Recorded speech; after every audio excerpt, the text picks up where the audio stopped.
He called himself a man, but he like put his hands on women. So forget that guy. Got a much more heart than he has. You know, go around their eyes and find that. I'm sensitive. Hello, white people. I need to sit my black down and do some more cardio. What you talking about right now? I ain't trying to fight for no title right now. Derek, why'd you take your pants off? My balls was hot.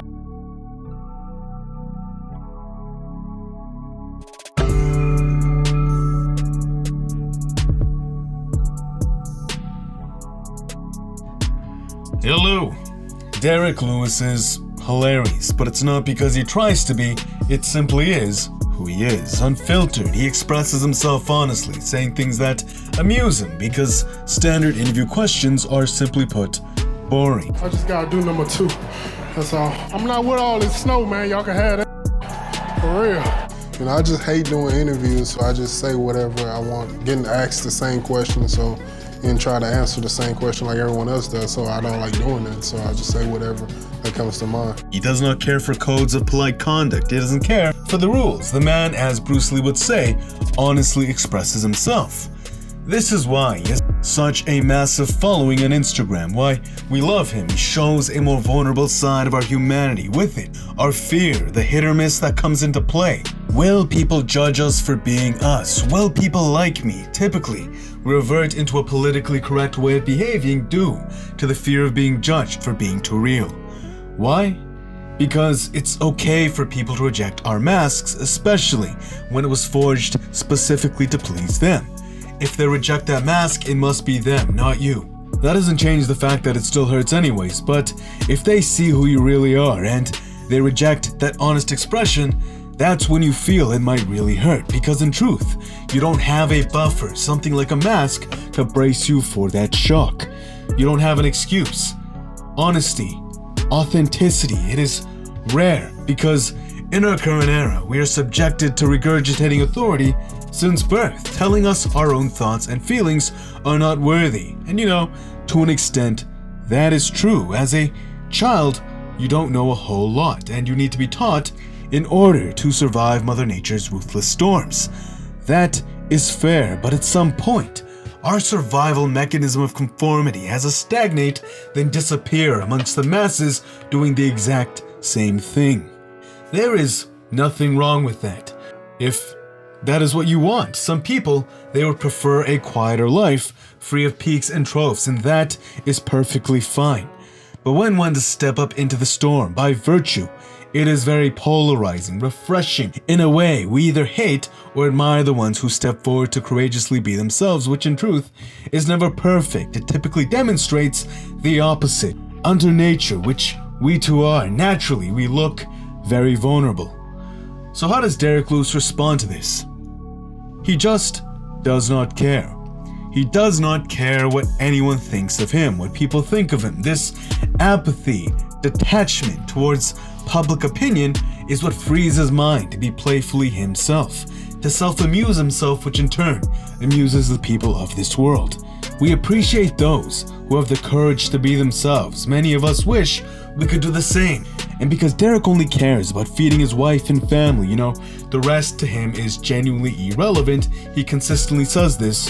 His detachment from validation and approval, it ironically has him give him just that. It's so weird how the philosophers of old would say, those who let go gain everything.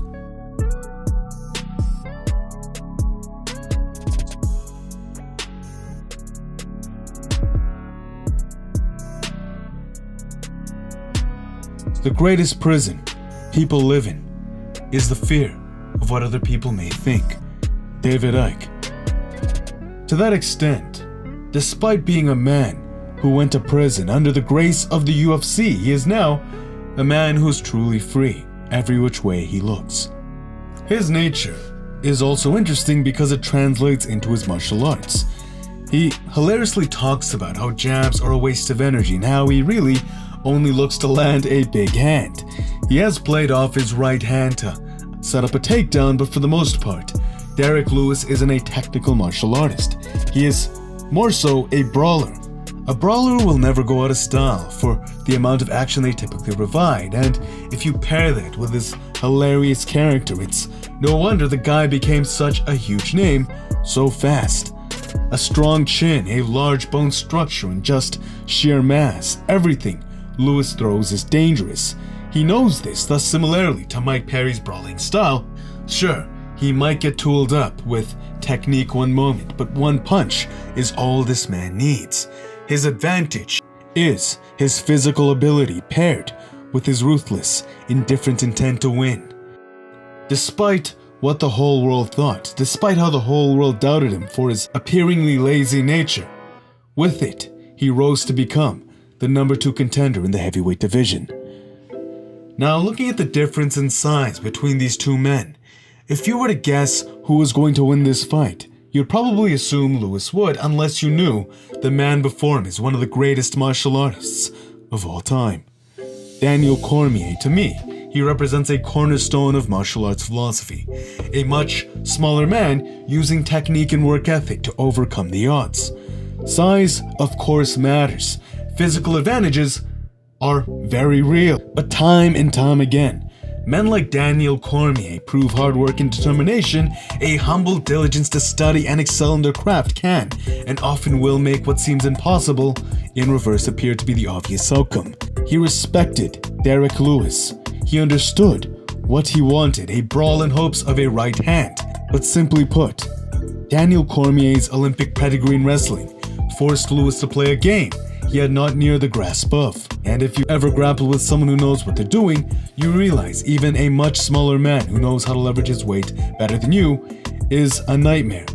Even if you know what you're supposed to do, if you don't have it ingrained into your muscle memory, the person who does will transition to a superior position faster, and before you know it, that smaller man will look like he's manhandling you. The physics of what he's doing will somehow look like superior strength.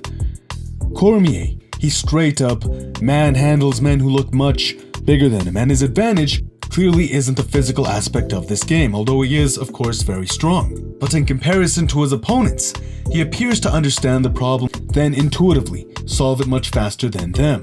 In that sense, his intelligence and understanding is what makes him one of the greatest, if not the greatest, mixed martial artist of all time.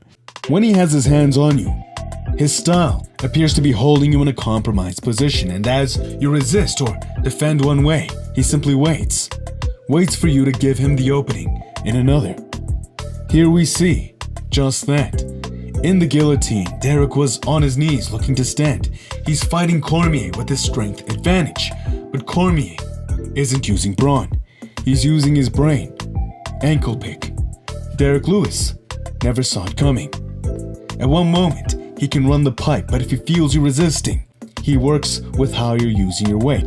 Here, transitioning to raise Derek's leg, then he trips the planted foot. Transition speed and understanding encoded into muscle memory. This is the strength this smaller fighter had over Derek Lewis. Overall, he's just a much better technical fighter, a true martial artist at his core. With it, despite the strength difference, he straight up manhandled the Black Beast. For many of us, this was an obvious outcome. As gifted as Derek Lewis may be, he was no match for a man who truly studied the game. Mind Smash has an Instagram. Please feed my ego and follow it. Smash the like button if you enjoyed. It's good karma. And until next time, peace.